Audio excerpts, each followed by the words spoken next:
Hello. Hello.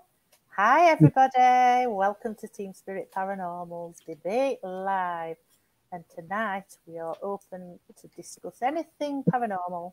So if you want to throw anything at us, be our guest. Hiya, Gary, Peter, and Phil. How are you tonight? Okay. Good. Good. Yeah. Good. Fab. I'm flying about in space above Mars at the moment. Are you in that spaceship again? Yeah, I like the background you put up, Phil. That's pretty cool. It's no background, mate. I'm actually in space. Is he really? Oh, you're in space. Oh, okay. It's like Nigel Potter, mate. He's in North Pole. Hi, Nigel. Thanks for How sharing, are Nigel. Nigel, why though? Give me a special recommendation to Santa Claus, please. Yes, I want to ride his sleigh. I'm just going to share out. Most of all, if I had the chance to look in his sack, because I want to know if it's an endless bottom to Father Christmas's sack or not, or is it an interdimensional spiral where you can get lost if you jump in? Now that, to me, that'll be ace. Hi, Wayne. Hi, Wayne. Hi, Charles. Hope you're all okay. Mm-hmm. Charles from Texas. I'm just going to share out a bit, guys. So chat amongst yourselves. Yeah, so welcome everyone. There's obviously we're casted to plenty of platforms here today. We've got Parapost, we've got Things, we've got DNTV, obviously Phoenix Temple at Rising Phoenix, PD Paranormal, amazing, and Spirit Paranormal Network. So yes, we're amongst all these amazing groups and pages. Please follow, please like, please share. Yeah, and most of all, enjoy. Yeah, if you've got any questions, pop them in chat and we'll see if we can answer them. Yeah. And if we can't, we can't. We'll just waffle. We'll just go along. I'm actually quite happy. Your technology is doing pretty well today. I think so, yeah. That last couple of weeks, innit? Yeah. I think because I've got these Poundland headphones on, it's kind of, made it work. So I'm sticking with them. I used to have them black ones, didn't I? Yeah. Since I've worn these twice, and up to now, it's worked with these on. So amazing. See, you're good at Poundland and you get it all sorted out. That's all you need. You just need a Poundland. That's all you need. Who needs big, expensive gear? Hi, Mark. I know. That's probably why mine don't work, because I can't use my headset when I'm on live with you guys. So. Poundland, Gary. It's the only way. I bet they're about like expensive Bose type headphones, aren't there? No. Yeah, I bet people get all support teams in and paying them thousands and the most expensive headsets, and then I walk in with Poundland jobs and it works. So that's the way. Unless it's spirits that can't actually manipulate them, Peter. Yeah, they're so rubbish. They're that rubbish they can't manipulate. They can't get in them. That's amazing. Leslie, saying that though, we have actually done an investigation not long since, haven't we, at the Forge? Oh yeah, it was a good one as well, Phil, wasn't it? Ended up being a really, really good one, yeah. That was first time, obviously, Team Spirit Paranormal team met Claire, and she magnificent, weren't she? She picked Claire up was the medium, away. I've known Claire for many years. I think she's been a medium now for 17 years, I think, if I remember. And from us driving into the car park, she picked stuff up. And throughout the night, she kept picking stuff up. It was brilliant. It was really good. She got touched on the neck. She heard voices. She could see people. She could predict what names, what we were going to come across through the night. If she's never been to the place before, random names. She picked up on a guy with a black beard. And then we were chatting to the guide, And he said, hang on a minute, just bear with me. Went off, got this picture. We also, I think it were a row of workers that used to work in Topford. I think, were they from the 1800s? An old picture. And she picked this fella out in this lineup of these guys working there. And she said, that's him, that's who I've seen. And she said she kept getting a name, Bill. Somebody was shouting, Bill, Bill, Bill. So the guard says, hang on a minute. He says, if you turn it round, there's a list of names, like in order of where they were sat. And it said under where he was sat, B, what was his name, Phil? B. Tomlinson. Yeah, basically his nickname was Bill, weren't it? Yeah, it was a really good night. Yeah, it was crazy. Yeah. Hi, Jacqueline. Hi, Jacqueline. I am going to put up Mark Lee's question in a bit. Right. So, yeah, Mark Lee, I've noted your question. I'll bring it up 2 secs. So, the most important thing as well about that investigation were the EVPs that we actually got in Monarch Rooms in that cottage. And that was quite early on, weren't it, as well? Yeah, right at the beginning, weren't it? Early on, yeah. Weren't even really doing any investigation, just a small little listen. Exactly, yeah. We'd not really set much equipment up at all, and I think we were just like doing a basic walk round as you do. And there were, well, you tell them, Phil, there were, go on. Well, yeah, at the end of the day, there is a video that's going to get compiled at some point, very, very soon, where basically we were doing a little walk round at the beginning of the investigation, and I think Claire were in background, and we were saying, is there anybody there? And a clear EVP said, hello. Now it were a great, rough hello, like a proper man's voice. And obviously no one in that room at the time had that type of voice, and it was clear. So yeah, we've got that. There were also the point where we were recording her doing a little walk round, and as she were going down the stairs, she goes, I thought it seems like there were a cross on a wall, or there was a cross on a wall. And then she stood back. EVP at that particular moment went, God. Yeah. There were a woman's voice, different pitch. Yeah. And then she just went, oh, it's gone. And then walked off. I found it amazing. Yeah, so yeah, and that was, right at the beginning of investigation when we weren't even doing it properly. So it was good. I liked it. I mean, she did a bit later on. She was walking around, and we went to this particular set of stairs that led up. It was in one of the cottages, and we went to these stairs. And so, like for instance, the stairs went that way. She went to bottom and she sort of fell that way. And she says, somebody's falling down these stairs. She says, but hang on. She says, I'm falling opposite way to stairs. So later on, we found this guide again, and we were explaining what, and he says, the stairs had been rebuilt. They used to go one way, but then years later built them the other way. I don't know why this was.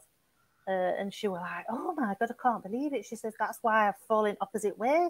And it all sort of tied in, didn't it, Phil? Yeah, it was really good. It was spot on, exactly. Yeah. And it were obvious from when she first turned up, she didn't have a clue at place at all. No. So, yeah, it was amazing. Even down to a couple of days later, she phoned me up and we were having a chat. And she told me it was a FaceTime, and we were having a little chat and a laugh. And then as we were saying bye, she went, oh, she says, somebody's just shouted at me, Gordon. She says, Leslie, she says, remember Gordon? She says, because I'll forget. She says, it'll go. So I wrote it down. I thought, Gordon. So anyway, we set off, didn't we, on the investigation. We met up with you a lot. And as we pulled up in car park, I was just pulling up in car park, and I'd not even stopped the car. And she went, oh my God. And I said, what? And she says, just stop. So I stopped, and she pointed out at car window, and they were, what was it, Phil? Were it a train or tractor and it had got the name Gordon. Oh, it was like a really old train or something, yeah. And it had just got like a reg plate saying Gordon. She was like, oh my God. Yes, she yeah, she pre-said it, didn't she, before Yeah, she came? it were brilliant. It was crazy. Yeah.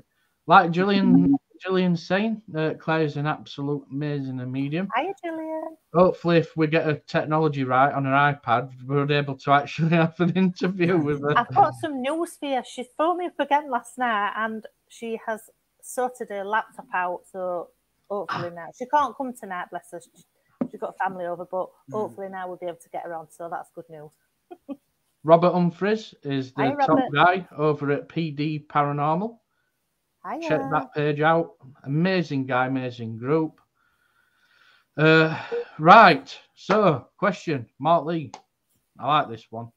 Orbs. So, there seems to be an issue in the paranormal field in people believing in orbs. Some people say they are simply dust, but when you see an orb that is translucent and it hovers in front of the camera, I believe that it's an orb.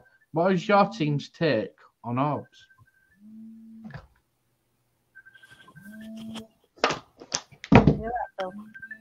Yeah, 2 secs.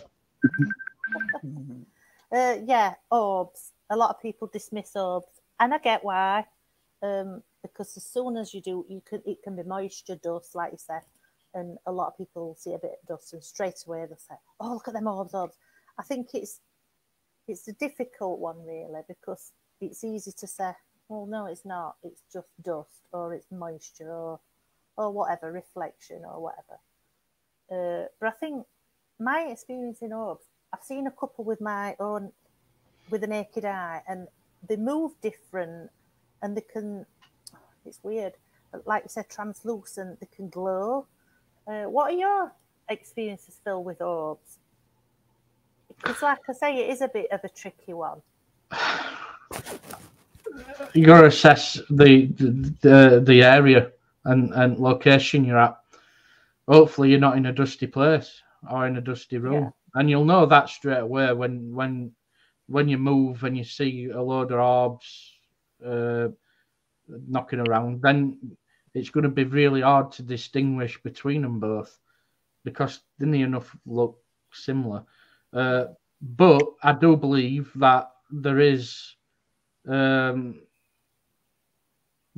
genuinely orbs that can be connected to someone's energy or a manifestation of starting of an energy. But it's incredibly hard to pinpoint, especially depending on area you're at. What's your take, do you think, on that one, Pete? I just think, yeah, they're a bit hard to pin everything on them as being paranormal in a way. It's not, it's somewhat right hard, isn't it, to point out as being that. But like you say, if you're in a room full of dust, you got to see a lot, and they're all good. They all look pretty much same, don't they? If you get a lot of dust storm, they all look pretty much alike. So you know it's dust. It's a lot exactly the same. But when I think if they like, one or two by themselves, and they're acting, in the random order they can do, where they're like bombing about or in changing direction and that. Yeah. And maybe no more than 3, because whatever. I can't imagine three spirits manifesting in the same place at the same time. Yeah. You've just got to use your judgment, really, haven't you? Yeah. So what we're saying basically is, it's not a matter of dismissing orbs altogether. It's the matter of judging your environment, and it's theory work, isn't it? Yeah, and it's also if you're like near a fan, or like if there's like air conditioner coming in, and like they'll think, oh, there might be orbs. But if you see loads, like you just said, if you see more than 3 or whatever, and they're going in the same sort of direction, it's obviously going to be dust then. If it's coming from a fan and that's blowing that way, sort of. If you get what I mean. Yeah. And I think if you get recorded activity around it, possibly strong EVP, or if you get like a good picture. I got a picture of this guy, and there's like a ghost on the back of his head looking the other way, and there's a big blue orb singular near him, and I'm thinking, well, there's a picture of a ghost. There's a ghost head on the back of his head, and that's nearby, so it tied in with a paranormal activity. So if it if you can tie it in somehow, then you've got a bit more credibility, haven't there? Yeah, it's like that. I were at a pub I think it was about 2017, and we were down in Cellars, and we were filming, and then I just sort of looked not through the camera, but I was just looking at a specific. We're drawn to a certain area, and I saw a bright red orb, and it sort of just came down like that, really quite slow, and then it just disappeared. And that for me were brilliant. To see with your own eyes. Yeah. I mean, there's also different coloured ones, isn't there? There's reds, greens, blues. Yeah, blues, yeah. I mean, Gary, do you know when you're watching anything on TV or anything like that, and you see orbs, do you dismiss them? Would you say, or are you open-minded to part of that? Oh, it could be a spirit. Yeah, but I also get what you guys mean that it also could be dust, if you're in a very dusty situation. But also some orbs, if you watch them, they move in, like you've already said, they move in very weird directions, and I don't think dust could do that. Yeah, there'll be a certain nature, a pattern, won't there, on how dust flies about and lands. So yeah. Basically taking note of nature then, is what you're saying, isn't it? So I am open-minded with it. So. Sorry. And in some orbs as well, you can see that there's faces inside them. Now, whether that's pareidolia, I don't know, but you can sometimes see a clear face, which is quite interesting. So, Mark, I agree. We have had dusty areas such as attics. The dust is more dark and smaller in particle size, and the orb travels in the opposite direction than the dust, and is IKEA to hover in front of the camera, as if to check it out. All right, yeah. I've seen a gold or yellow orb and blue orbs. They are translucent and they are very distinguished from the dust in the room. Wow. Yeah. So yeah, that's strange. Obviously, if you've got your camera and the orbs coming to you and then out and then away. Yeah, that's great. If you can pick out real orbs amongst dust and you've got real strong video evidence to show that's really good, isn't it?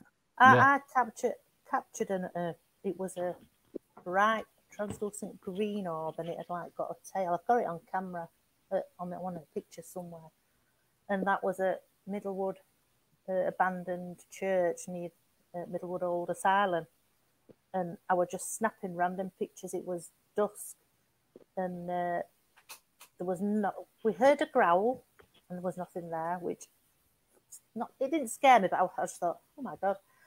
So there was a growl, and then this orb. But I didn't see the orb with the naked eye. I was just taking random pictures, and then I got it on me, and I was like, oh god, look at that. And then obviously I did send it away to be looked at, and it came back as it was an orb. It was not anything, that I could have manipulated or anything on the camera. And I was right chuffed with my little picture. I'll try and post it up so you guys can have a look and see for yourself. But yeah, that was bright green, but it got as if it had got a tail, if you know what I mean, like a little tail. Trailing, really weird. And what do you think they are, orbs? What's your best guess? I'd just say again, some sort of manifestation, the beginning of sort of thing, in my opinion. It's like an energy trail. Yeah, I'd say like an energy trail. There's probably like more orbs have been seen than full body apparitions. So like, I reckon it's an easier way for if they are something, easier way to form and that, and maybe they can just move about in that form a bit easier. GH Hunter. I agree 100%. My team has caught legit orbs. There is distinct differences between dust and orbs. You really know after what you're looking for. Yep, that's definite. GH Hunter, yes. And please, GH Hunter, if you've got a YouTube channel or anything like that, post it on, and we'll put that through all pages, mate. Phantom Light from Ghost Stop really brings out the colours of the orbs. I think I've got that one. It's full spectrum, isn't it? I believe so. Yeah. Phantom Light. Oh, might have to look into something like that. I might be thinking at Phantom. I think it's put Phasm Light, hasn't it? Yeah. Sorry. Yeah. I'm thinking Phantom. Phasm Light. What do you mean Phasm? I'm thinking Phantom Light. Yeah. Yeah, and like Wayne said, you know, some orbs have images in them. Yeah, and I've seen a couple with images in, and I find them amazing because you're not really supposed to have images in orbs. And as Mark Lee was saying, we have orbs travel past the REM pod and actually set it off. Now that's amazing. If you've ever got a video clip of that happening, Mark Lee, please submit it into post field, and it'll be ace to see. And Peter, yeah, it were full spectrum light. Yeah.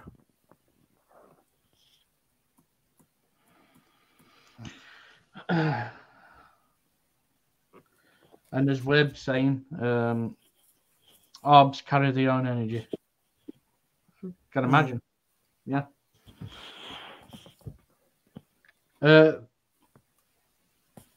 Peter, would you say that do you normally catch a lot of orbs when if you ever take photos? I have done, but it's mostly like inside, of course, which opens up, is it dust or not? But quite clearly, you've got an idea when it's more an orb, when it's got a fullness about it and a light, and if you can just tell a bit more. Dust is just very like opaque and not very vibrant sort of thing. But yeah, and there's lots of them. So. Hiya to, is it Lerner? Lorna? Yeah. Sorry for pronouncing it wrong. Hi. We have got an investigation coming up, haven't we? But I don't think we're mentioning location just yet, though, aren't we? No. It's on Sunday. I've been there before. It's got a lot of character, this place. A lot of history. We'll tell you where we are when we get there. Yeah. It's I can't wait myself. Yeah, it's a nice little place. Like I say, a lot of. Is it that Begging Museum? Unfortunately for me, no. Oh, sorry, I didn't mean to. No, it's fine. But yeah, looking forward to that. I'm on the naughty step. I mentioned Zach. Let's get on that step, Gary. Not been Sorry. on it for ages. Thought you were doing well. I can't wait to see what you come up with again now. Be interesting. Yeah, I think it might be a good idea to run the app as well, because we've not used that very often. So I think we're going to run app. Yeah, I might actually bring out the bowl and water. Yes. A bit of... we haven't done that for a while, have we? A bit of water ITC and get that going. We'll get so Wayne, you can tell the difference from an orb and dust. Dust moves in a certain way when orbs have its own flight path. Yep, like we were saying before, you just got to look at nature, aren't you, or your environment. So, yeah, definitely. I've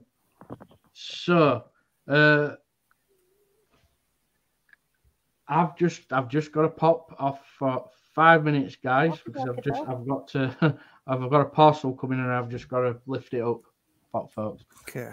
So I'll be back in 5 minutes. See you in a while. See you in a bit. In a bit, mate. See ya. Okay.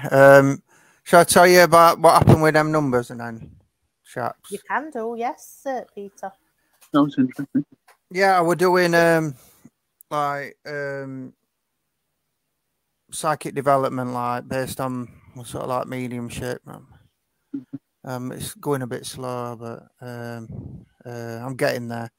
But when I were doing it, I thought, right, I'll put this like big cushion over my legs, like, and partway through it, I got these distinct like taps on it. It went 1, 2, and then a quick short time, and then I got 1, 2 short time, and then I got 1, 2, so it was like 6, and I thought that would end it, and then there were a bit of a gap, like, and then I got a 7th where it was just like someone were going like that, with their hands, on cushion, and I thought that was pretty good. Did you only feel that, or could you see it? I couldn't see a ghost. It was just, and that's quite often I usually get feeling a touch or whatever, and that were part of that. Isn't numbers a part of the angels though? Apparently. Well, yeah, this is what I said to Leslie. I kind of thought 7 is like linked to, it's linked to infinity and divine, and that it's a divine number set 7. And I kind of put it out there what people thought, and this guy said something like 6 is like more like belonging to the number 6 belongs more to Earth, and then 7 as a number is linked to more the divine realm. So yeah, the fact there were a long gap between number 6 and number 7, I wondered if, like, they were making that distinction between them. But yeah, it's interesting, and yeah, numbers. I were never, numerology. I used to think deep about it, but when I started seeing 11, 11 and 22, 22 all the time, and it's just not gone away. And yeah, I give quite a lot of importance to numbers, and I don't know what they mean. People go, oh, people say fluffy stuff and that, but it might not be fluffy at all, Yeah. So, yeah, what do you guys think to numbers and that? I once found a right. I'm telling you this, Peter, over there. Excuse me. I once found a right good post, and I posted it up, but Facebook wiped it off. I don't know why, and it was so interesting, and it was telling you what all different numbers meant. Yeah.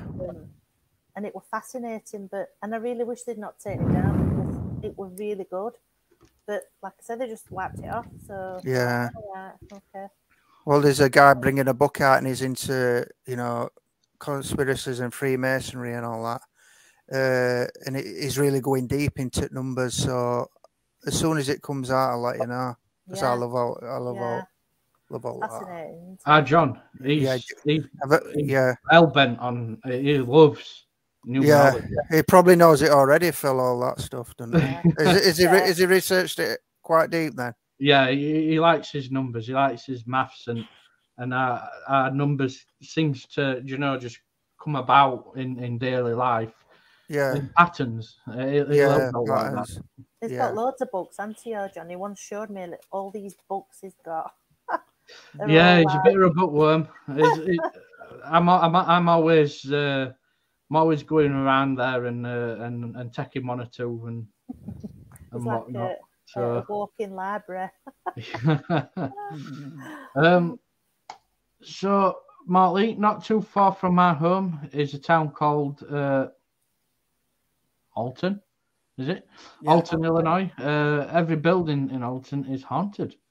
Follow Mikey Biner as he catches orbs on his cams all the time. Jealous. I want to be there. There. There's some places in the world and they're just deadly haunted, aren't they? Like, what's that place in America? Where Skinwalker Ranch is? That? Yeah, no, I want to go there. That basin. Forgot the name of it. Yeah, there, everything's sorted there, and you know, there's UFO portals opening up, and skinwalkers, and bizarre paranormal activity everywhere. So, like, yeah, you get these places, don't you? I've always wanted to go on a Bigfoot hunt. Oh yeah, I do. I do. Yeah. If I were in America, I'd be hunting Bigfoot. 100%. That would be very interesting, wouldn't it? Yeah, I'd be after him. To go to where he's actually been spotted and just leave cameras there for a moment. And I'll be plastering wildlife cameras everywhere, and you know, they put about 1 million of them up, but they've still not caught him, have they? He never turns up on them wildlife cams. Never. He's right. He's just stepping ahead of everyone. Yeah, it might be. He's cleverer than us. I reckon he's an advanced race, right? And it moves between dimensions and that. That's what I think. And he's that clever. He just never gets caught. It's not like he's a random animal that's got to get caught because he's always one step ahead. Because he's like, you know, a big like fur. It looks like a big ape. People think he's less intelligent than us, but don't go by that. Don't go by that. I tell you what, I go by BFG. Yeah, BFG. BFG, brilliant film. And who's to say that these Bigfoots do the same? The stealth, they go by landscape and stuff like that. You know. Yeah. Makes you wonder, doesn't it? Does make you wonder. They're environmental, aren't they? Have any ever been reported in UK, or is it just in States? Yeah. Yeah, they have. Yeah. You get Bigfoot hunters in UK and that, but obviously not as.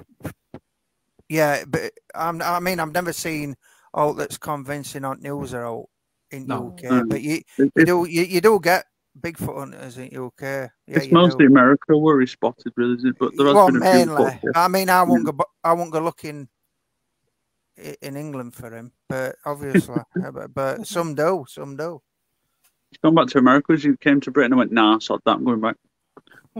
I know. Loch Ness, there's more chance of finding.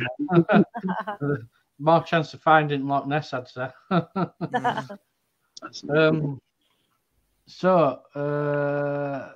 Actually, Mikey Bynett is here. He can tell you all about orbs, and he sees.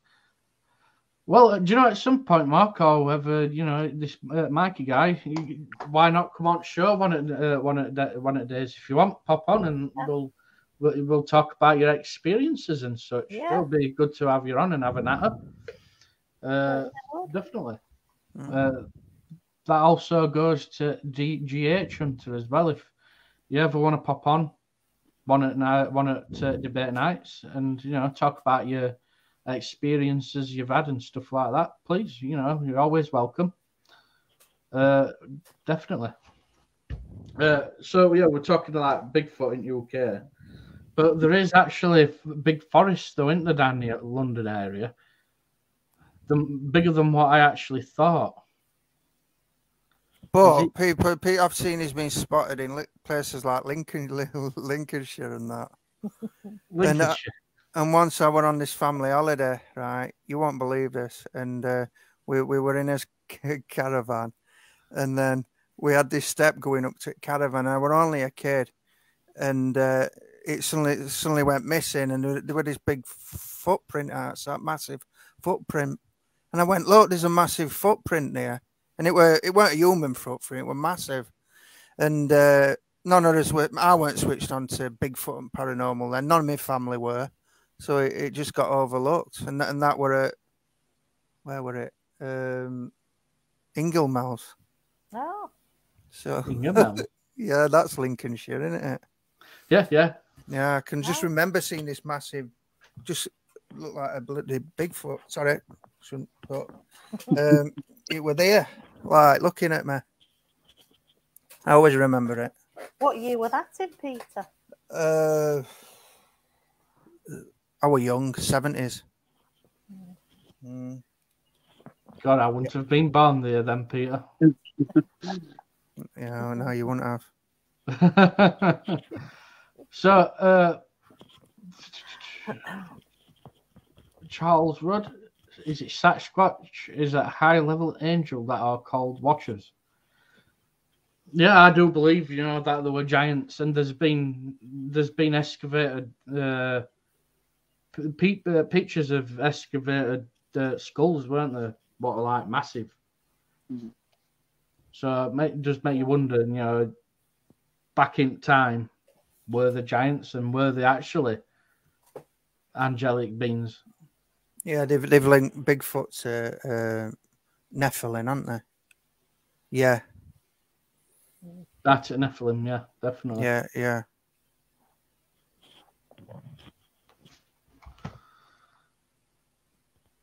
I think there is a place up north. Sorry, I think there's a place up north, and I can't remember where it is, but there is actually, it's famous for like a giant living there, and there's actually a grave for him as well. So, wow. I'll have to look that up and post it.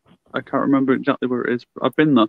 Well, there's a lot of like place names and like road names and that. There's a few scattered about, and they kind of relate to giants, like like in old times. We did a debate a couple of years ago in lockdown. Me and your John, I think, and Phil. And where was I don't know if it were in Farley or that area, East Coast, and there were a giant there. Were it called Wade? Your John would know. I can't quite remember. And it was called Wade. Wade or something. Yeah. And I can't remember area. There were a big ditch somewhere near a castle, and apparently where a giant like moved his baton or whatever club and into the ground, and that was legend anyway. Well, I think I've done a blog on it somewhere. I'm just gonna have a look. Biggest recent legend were U.S. Army in Afghanistan. Have you heard that one with giant that they came across? No. Yeah, they were like special forces unit. They were like attacked by a giant. It's like it's on internet, like, and it's pretty big, like, really talked about. Yeah. I'm googling. Oh, I think it's Whitby, Phil. Mulgrave. You know Mulgrave Castle where you went with Sam and Brian? Mulgrave, yeah. Yeah, because it says here, Wade, the ruler of Hasingland. Wade was a giant who built many castles and roads in Yorkshire, and I think he had an argument with his wife, who were a giant, and I'm going to have to try and find it. She threw something at it, and I don't know if that caused a dish or something. I forgot. Let me have a look. Excuse me, guys. I'm googling as well. I can't remember the place. That's the name. Named after him as well. I can't remember. We've not got very good memories, have we? No. It was such a long time ago. Oh, he was. Wait a minute, wait. Right, I found it. Giant named Wade. His tale has been passed down generation after generation. Lived in the North York Moors many years ago with his giantess wife Belle. It's all coming back to me now. It's not far from Pickering Castle. Whilst both building these two castles, him and his wife, they only had one hammer between them, so they had to fling the hammer between them, as flinging the hammer back and forth, shouting to alarm one another whilst doing so. They led a quiet, peaceful life and kept their own cattle. Wade built Belle a road over the moors, making it easily accessible for her to go and milk the cows. Now known as Wade's Causeway, which is still there today, stretches from Malton all the way to the ocean. Wow. Wading in. Yeah. I wonder if that's where that comes from. That's what I was wondering. That makes you wonder. I mean, looking at some pictures on net, and some of them just the crazy. I mean, look at this. What's your guys' thoughts on it? Yeah, massive. You see, well, a lot of these though, I've seen these, and then like years after, they've been proven to be fake. But you just don't know, do you? You don't know what you believe. Well, it's meant to be a big secret that we're spoon-fed history what ain't quite right. So they wouldn't openly take photos like that and spread it all over. I don't think so. You've got to question it. But then you got to think, when we go out on an investigation and we take a picture and we know ourselves they're not docked or fake, and we produce it, there's going to be hundreds and thousands of other people thinking that it's fake. The problem with everything these days is it's always questionable. Well, it's like going back to the cheap headphones. When I've shown pictures and people go, "Oh, it's blurred." You can't say that's evidence. It's blurred. It's blurred. It's got to be crisp. It's got to be sharp. But I think if a camera is so like crisp and sharp and that, you might not actually get the spirit. Usually when we see spirit, it's when we're tired and we're not quite focused. So as I see it, in a state that's not bang on, or we might see things out at corner of his eye, no peripheral vision. So we're not seeing things dead sharp, clear. And I think it's the same with technology. If you get it too bang on the money, you're never going to see anything clear. So everyone's trying to get this perfect photo. It's never going to happen, I'm afraid. Yeah. Never going to happen. So you've got to have a bit of imperfection, I think. Definitely. And I'll give you an example because I looked into this EOS chip. It's a processor chip that I think it's Nikon has. There's a chip. No, it's Canon. Sorry, Canon. EOS chip, right? And it actually, to improve its quality when it comes to to quickness of your movements and vibration, it cancels out a certain amount of light, so that it keeps steady.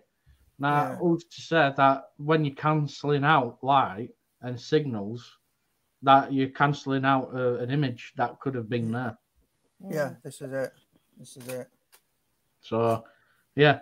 So it's crazy, isn't it? So it makes you think, do we go back to old compact digital cameras? Yeah. Like I've said before, a lot of old school techniques are somehow better than all your modern technology. I think a lot of old school stuff's really good. I mean, I'd go with Polaroid, Polaroid thing, but they're expensive, them cartridges. If you were to buy an old school Polaroid and you have them cartridges that you put in, they're bloody expensive. Yeah. And I once went on this history thing, like, and there were all these people from Sheffield that, I won't say what kind of profession most of them were in, but they were in a certain profession, shall I say, and it were no way paranormal or spiritual, and they were on about history, and I thought, oh, I'll whack them with one of my photos, and they slaughtered me. They absolutely slaughtered me, because they were just not them people that could open the mind, and they were having a go at, how can you look at it? It's not even a photograph. It's so unclear, and I got absolutely slaughtered. And they were quite abusive, really. So that is the problem. If we're in this field, if someone's got something to show and they ask for the opinion, then I do agree. Everyone's got a different opinion, but there's a certain way you approach it, don't you? You don't slander the person or whatever else. And it were like they were all saying the same thing, like they were jumping on everyone's bandwagon, like you know, joining in the gang, like jumping on me, say the same thing, and I shall go away, and I left group. I don't know if you guys agree, but I believe that sometimes people are not ready yet, maybe. Yeah. To understand. Some people are new souls, and they like they'll never get it. They'll never open the mind. I think a lot of it as well is down to fear, and ignorance is bliss as well. You know, they might be scared to know these things, so they'll just shut it down. Yeah. Frightened, you know, because it's not normal to them, so they're going to be scared. There's like a few people I know. My cousin Ali, I could talk all day about the paranormal to her. I could talk to you all day about the paranormal. But my cousin James, every time I talk about the paranormal, he shuts me down immediately. You know, he's like, I don't want to hear it. I don't want to talk about it. Yeah, and that's it. Like, Which okay. Is fair enough. It's fair enough if that's. Yeah, that's what I do. I'm like, okay. You know. See, with that, what fascinates me with that, though, Gary, is, do you know what I always think? Why is it that they're so defensive that they don't want to talk about it? Exactly. Yeah, it's crazy, isn't it? Michael Hart, hello. Hi, everyone. Sorry, my Wi-Fi needed rebooting. Hiya, dude. I hope you're all right. That's all right, mate. Yeah, everyone's got a coping mechanism, haven't they?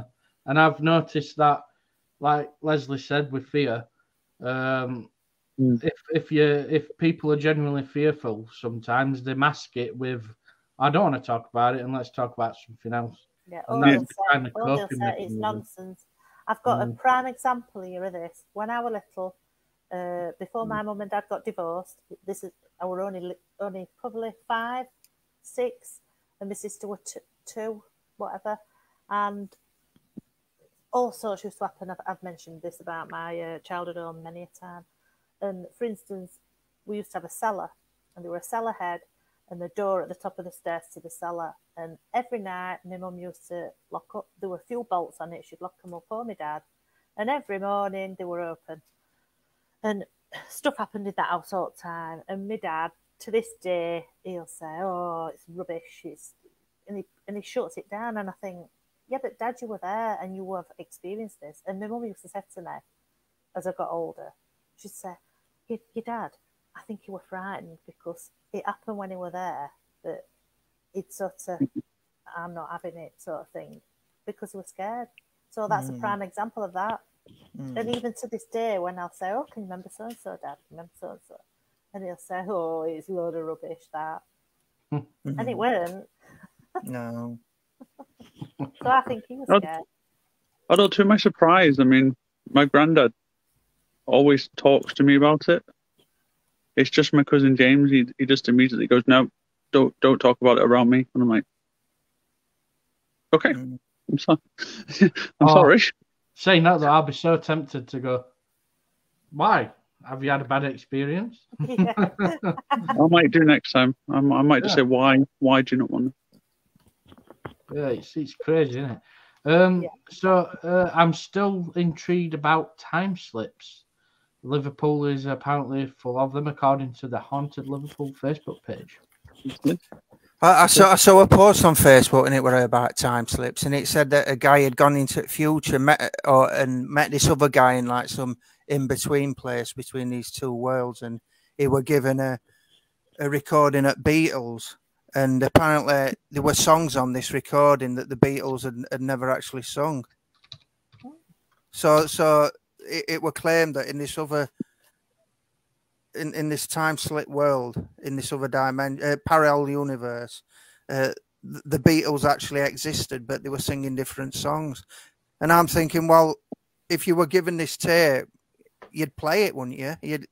You'd be like, wouldn't you be saying to everyone, "Here, listen to this. There's all hidden Beatles tracks here. Don't you want to hear them?" Wouldn't you be doing that? Yeah. You would really. So. Hi, Annette. I mean, that's what they say about some certain situations. It's a replay, like a time thing, isn't it? Of some spirits, they're replaying what they went through, like even before the death, like if they're walking through houses or just getting on with the day-to-day lives. If you agree with that, yeah, maybe that tape what he were giving me all these unknown Beatle tracks. Maybe it's disappeared. Yeah, I don't know. Maybe it's realised it shouldn't be in this dimension and gone to other one. Yeah. I mean, for instance, I've just been looking on net about time slips and famous time slip photos, and seen one here. I was just thinking of that very picture. Can't believe you just put that on. Yeah. Obviously, you know, back in them days, they didn't have shades and hairstyles like that. And it looks like he's got a T-shirt on. Gentlemen wouldn't have worn T-shirts. Would they? Look, if you see, they've got shirts and ties on and hats. Yeah. Yeah, there's also one of somebody holding a mobile phone as well, isn't there? Move it up. Oh yeah, I was trying to work out what were on his T-shirt there. Yeah, it had something printed on it. I thought it were Arsenal at first, you know, that cannon, but it's not. It's not. Printed T-shirts, then, would there? That's interesting. But then you're thinking you've got your skeptics, aren't you? Well, it could have been photoshopped, blah de blah. But you get it on video, don't you? And you see people like in 30s, and it looks like they're on mobile phones, like walking about. Yeah. And I've seen a few of them. And at a Mike Tyson fight, weren't somebody in crowd with a mobile phone in about 1986 when he were beating Trevor Burbick? You know, there was a famous one of Charlie Chaplin's casting. Someone actually took a picture of someone with a long coat, black rimmed hat, and they were holding a mobile. Yeah. Charlie Chaplin's time, there were no such thing. No, there weren't. No. And it's worked other way where in past they've found like in Egyptian things, this like figures using laptops and that, aren't there? Or they've like in stone they've like bored down into stone and found some from this era that's like way down that should have existed, you know, 20,000 years ago or something, and and it's from our era. Yeah, and you can't. How do you explain that? And there's also your famous crystal skulls. Yeah, because they were machined lasered, but there weren't such thing as laser instruments back in them days when they were created. No, so it's amazing. And on pyramids, it said it looks some inscriptions look like it were done by laser. I've heard. Wow, unbelievable! Yeah, also World War II time slip was also seen with an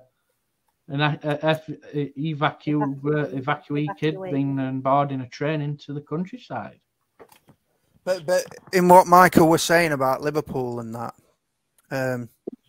I suppose the Beatles thing must have happened in Liverpool. So it's like the time slip capital of Britain, isn't it? Liverpool. So it's quite possible, you know. So why not?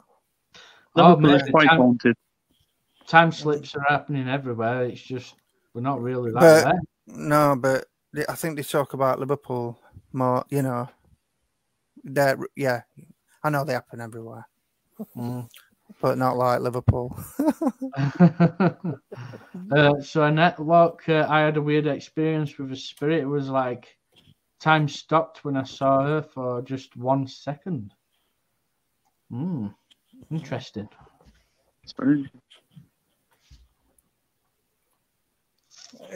Yeah, I think people have tried to get spirits to prove future, but that's an hard one, isn't it? Yeah, especially if you're asking for lottery numbers. Yeah. I was trying to get Derby winner over there, but I didn't get it. Ghosts live like they are still alive and living as though they haven't passed on. Others say it doesn't exist, but if you put your mind to it, you can accomplish anything. Completely, definitely. That's what I said. Some spirits are living this. They still live the day-to-day lives, don't they? They don't want to believe that they're gone or passed on. So. Yeah, what Michael said just reminds me of Back to the Future, third one. Yeah, I know. I had an unusual dream that I went back in time to the Old West, my favourite historical era. It was almost real, and I just like to have this life as also lumbago in the dream also. Old Wild West was one of my favourites as well. Yeah, I'm just wondering era part for me. I'm linked to Wild West with folk music and all that. You know, I sing alt music best than I do all else. And then when I'm talking to American chaps on Facebook, I come out with all this American talking. You know, like just keep slipping out, and I'm thinking, what am I doing here? For some reason, I'm always like linked to Titanic. For some reason, I just love everything about Titanic. So, Caveman. It's what we really strongly feel we're good at and linked to, isn't it? And it's I'm big on cavemen, me. Caveman. I feel like a caveman. You got your club. He's got a club beside him in his spaceship. Captain Caveman. Captain Caveman. I act and I think like a caveman. That's what Phil is. He's not in the future, he's in the past. That's what he is right now.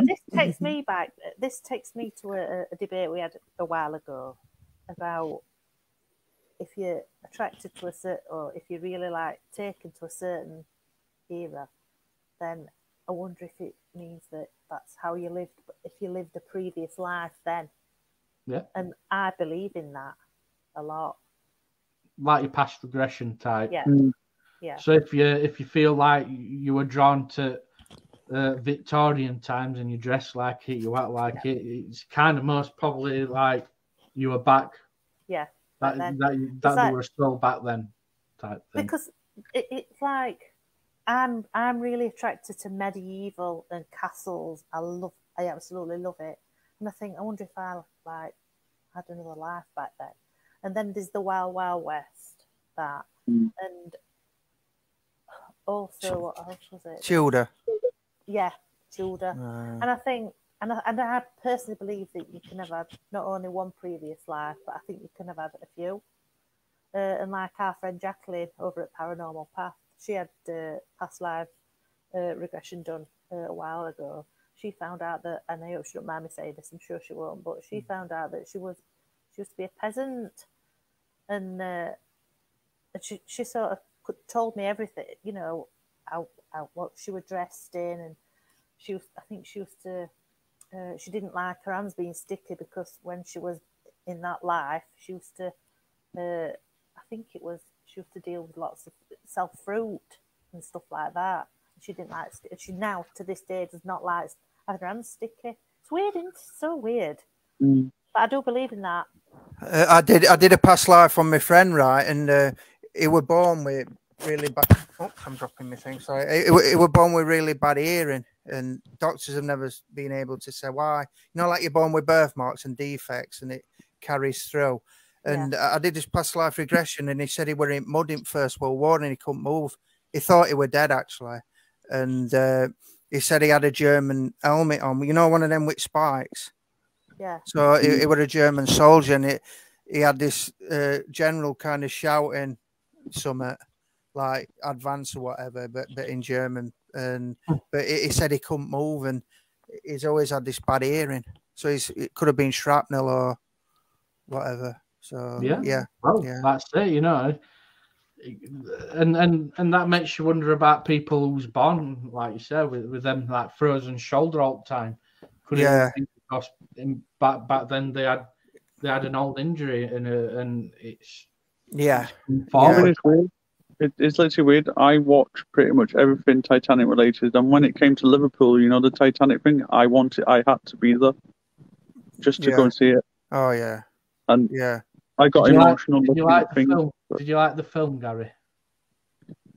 Yes. Oh, but Don't you be ashamed to say that you like the film. It was a fab film.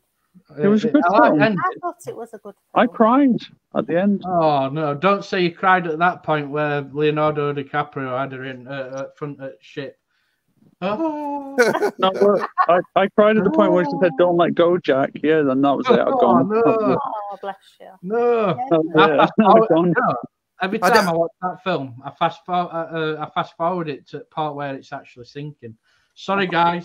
Well, that is the best bit. I like Gladiator as well. That was a good film at the time. I cried at other parts of the film, but it's just that gets me at the end. I don't know why. Where she said, "Don't let go," and then that's it. It just put a tear in my eye. Yeah. As Annette says, don't walk past Phil's cave. It's true, because I'll cover you to death. Oh, bloody hell. Right, so unfortunately it's come to that hour, and I'm not quite sure. See if there's any other shows on things or whatever else. So, yes, Leslie. Just a quick hello to Irene. Irene popped up and said hello. Hi, Irene from Japan. Hi, Irene. Hi.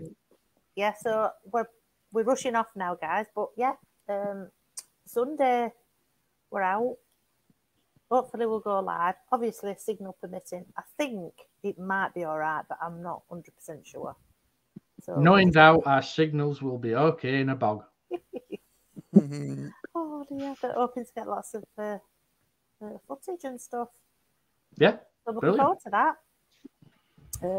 Yeah, that's about it really. So thanks everybody for coming on. Thanks to Peter and Gary again for coming on. Brilliant. Always. And Peter, we're loving those Poundland headphones. Oh yeah, I'll keep on with them. Whatever they work, I'll carry on. Yes. Hey, it's spot on, mate. Yeah. I might get some myself. Yeah, this is it. But I might get pink. Pink will do it. Yeah. Get pink ones. You could even have them fluffy ones. Yeah, why not? I might go all out. I might get some fluffy pink bunny backgrounds. Sit there with your club. That's what I'm going to do as a bet. Sit there with your club. Right then, guys. So yeah, thanks again, and we'll catch you all hopefully next week. And before then, hopefully we'll see you live on Sunday. So take care. Bye everyone. Bye everyone. Bye. Thank you all.